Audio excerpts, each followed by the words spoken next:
Press वार्ता में स्वागत है।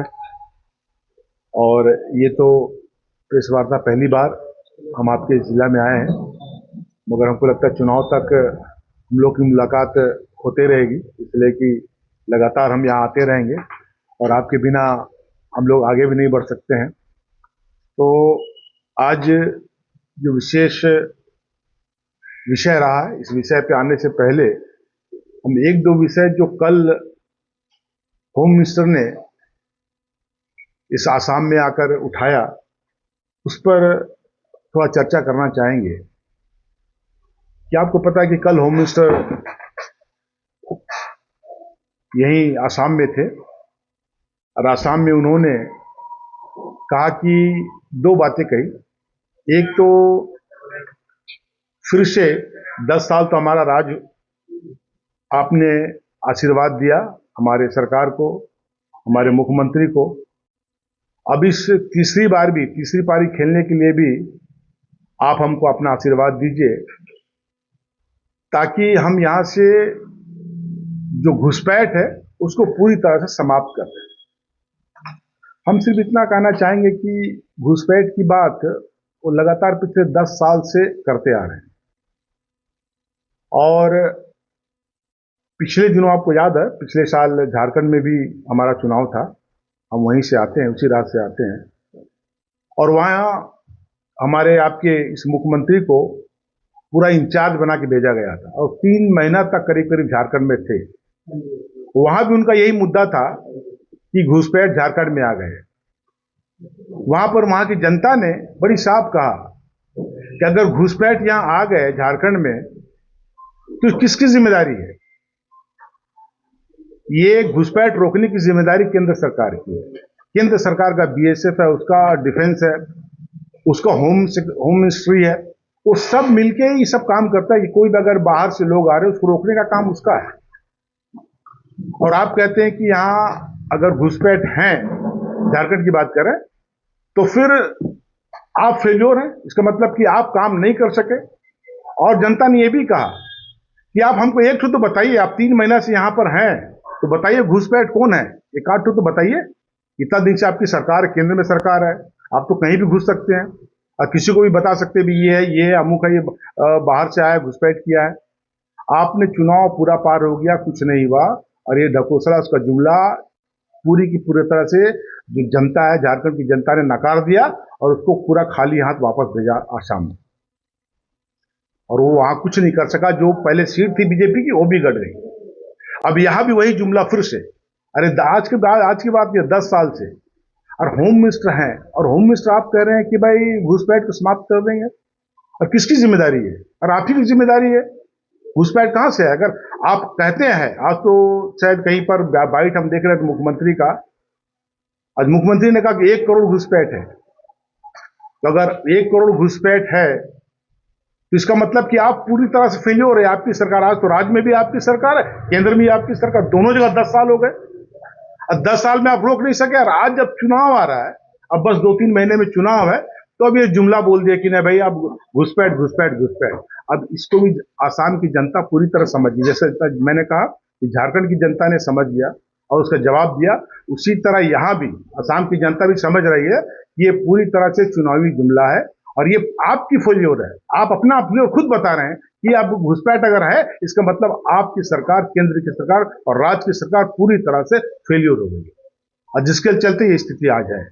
और हमको लगता है कि आने वाले समय, मैंने कहा कि यहाँ की जनता बड़ी जग गई है, अब इसका जवाब चुनाव में निश्चित रूप से देगी। और जो ये बता रहे हैं आज जिस तरह से बातें कर रहे हैं, अलग अलग इस तरह की बातें कर रहे हैं, हमको लगता है कि कहीं ना कहीं ये घबरा गए हैं कि अब इसकी सत्ता जाने वाली है यहाँ से। अभी दूसरी बात उन्होंने कहा, अब हंसीएगा, कि उन्होंने कहा कि होम मिनिस्टर ने कहा कल कि हम बाढ़ को कंट्रोल कर देंगे। पिछले 5 साल 10 साल से बाढ़ की बात की है, सचमुच बाढ़ में पिछले साल छोड़ देते, उसके बाद हर साल कहीं ना कहीं बड़ी बाढ़ की स्थिति में बहुत दिक्कत हो जाता है आसाम को। मगर आज कल जो उन्होंने कहा होम मिनिस्टर ने कि हम बाढ़ रोकने के लिए 15 बड़ा बड़ा पॉन्ड बनाएंगे, तालाब बनाएंगे, जिससे कि बाढ़ रुक जाएगा। आप समझ लीजिए, होम मिनिस्टर कहता है कि बाढ़ रोकने के लिए 15 तालाब बड़ा बड़ा बना देंगे तो आसाम को बाढ़ रुक जाएगा। आप समझिए किस तरह की बातें कर रही है ये सरकार। इसलिए यहां की जनता पूरी तरह से, मैं घूम रहा हूं, समझ गई है कि अब ये सरकार, जो डबल इंजन की सरकार, अब चलने वाली नहीं है। अभी सबसे जो बड़ा मुद्दा, फिर से सत्ता में आने के लिए इन्होंने एसआर का शुरुआत कर दिया है, और दूसरी जगह में उसको हम लोग एसआईआर बोलते हैं, यहां पर एसआर हो रहा है। मगर हमको लगता है एसआईआर और एसआर में बहुत ज्यादा फर्क नहीं है। हमको लगता है सिर्फ एक ही मकसद है इसमें, कि जो नॉन बीजेपी के वोटर है, जो बीजेपी के वोटर नहीं है, उस वोटरों को किस तरह से लिस्ट से हटाया जाए, उसको डिलिस्टिंग किया जाए, उसका नाम हटाया जाए। चुन चुन कर वो इस तरह का काम कर रहे हैं, सिर्फ एक ही मकसद है। और ये बताता है कि इस तरह का जो काम आप कर रहे हैं, जो ऐसा भी सुनने में आया है, देखने में आया है कि कंप्लेन कहीं से हो गया कि मर गया आदमी, कोई अमुक आदमी मर गया है, और वो आदमी जब हियरिंग हुआ तो जो कंप्लेनेंट है वो गायब है, कंप्लेंट गायब है। बोलता नहीं, जब कोई जगह आ भी गया तो बोलता हम तो कंप्लेन नहीं किए। आप समझ लीजिए, कहीं पर कंप्लेनेंट गायब है कि मर गया बोल के, और कहीं पर बोलता है कि नहीं हम तो किए ही नहीं। अगर सामने आ गया तो बोलता हम तो कंप्लेन किए ही नहीं। कहने का मतलब सोच लीजिए, पूरी तरह से चुनाव आयोग के साथ मिलकर लोग, पूरा सरकार पूरी तरह से जो उसके वोटर नहीं है उनको डीलिस्टिंग का, उसको हटाने का काम करी। इसी के लिए कल आपको याद होगा, कल ही हमारे सर्वदलीय सब लोग ने गुवाहाटी में प्रदर्शन किया था इसके खिलाफ में, वोट चोर के आंदोलन के नाम से। कल पूरी तरह से पूरे विपक्ष के लोग इसका विरोध कर रहे थे, और हमको लगता है ये जो हथियार इन्होंने अपनाया, पूरे देश में अपनाया, सिर्फ यहाँ की बात नहीं करे, पूरे देश में, चाहे एसआईआर की बात करें, बंगाल की बात कर ले, बगल में सब जगह ये काम कर रहे हैं, ताकि इसका वोटर जो है, जो इसको वोट नहीं देते हैं, जो बीजेपी के वोटर नहीं है, उनको किसी ना किसी तरह से डिलीट किया जाए, इसको हटाया जाए। अभी हम कुछ एक दो मुद्दे जो हमको लगता है कि इस राज्य से संबंधित है, उस पर थोड़ा हम बात करना चाहते हैं। यहाँ एक मुद्दा है जमीन का, पट्टा का। ये पिछले बार भी चुनाव से पहले ही सरकार ने कहा था कि जो जमीन में वर्षों वर्षों से रहे, चाहे सरकारी जमीन है चाहे वो जंगल में रहते हैं, जंगल में तो एक्ट है, मगर सरकारी जमीन में भी उन्होंने कहा था कि हम जो वर्षों वर्षों से उस जमीन पे निवास करते हैं उनको हम पट्टा दे देंगे, जमीन का मालिक बना देंगे। मगर आज अभी दूसरा चुनाव, 10 साल के बाद दूसरा चुनाव आने जा रहा है, अब तक इस पट्टा की कहीं चर्चा नहीं हो रही है, कहीं पर कोई बात नहीं कर रहा है। मगर जो लोग गांव में घूम रहे हैं, लोग बात बोल रहे हैं कि ये जो सरकार पिछले चुनाव में वादा किया था, उस वादा कोई पूरा नहीं किया, और इसका जवाब हम निश्चित रूप से आने वाले चुनाव में देंगे। दूसरी चीज, अभी यहां आप देखेंगे कि लगातार पिछले 10 साल से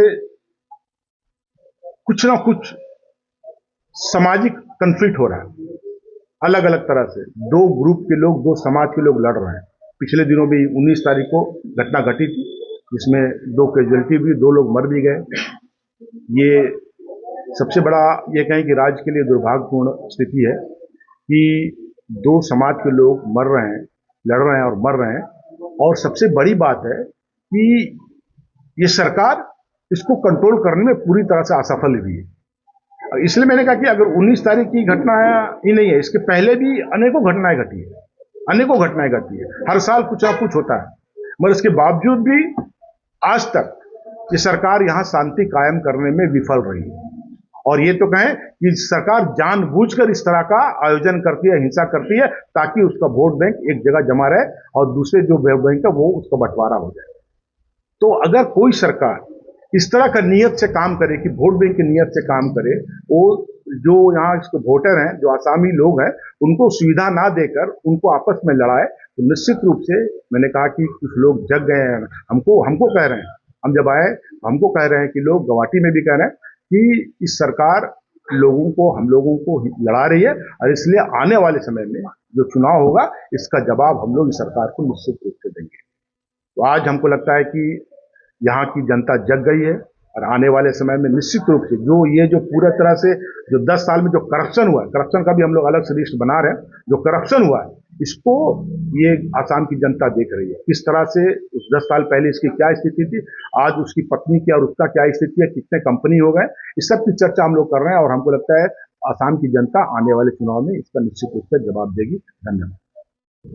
वो बोल रहे हैं ये जो हमारे जो प्रेसिडेंट है, जो हमारे अभी मेंबर ऑफ पार्लियामेंट है, जो बड़ा आसाम की बात कहें, हमको लगता है कि उसका उद्देश्य दूसरा, मगर ये जो उसको जिस तरह से मैंने कहा अभी पहले, मेरा पहला ही विषय था कि जो घुसपैठ की बात करते हैं, हर जगह कहीं ना कहीं चाहते हैं कि ये दो कौम को लड़ा के अपना पॉलिटिकल रोटी सेके, और हमको लगता है ये जो उनका जो क्रिटिसिज्म है, जो उसका कमेंट है, पूरी तरह इसी पे आधार है। आप समझ सकते हैं कि वो सिर्फ चाहते हैं कि किसी भी कोई भी कौम, कुछ भी हम लोग अगर बात करेंगे तो चाहेंगे कि वो दो कौम को लड़ाने की बात कर दें, और ताकि उसका वोट बैंक क्या कि एक जगह जमा हो। और मतलब पूरी तरह से सिर्फ वोट को देखते हुए इस तरह का कमेंट ये मुख्यमंत्री करते हैं। पहला बात है आप लोग को मतलब सब लोग एक साथ रहेंगे। शोर का राजनीति किया।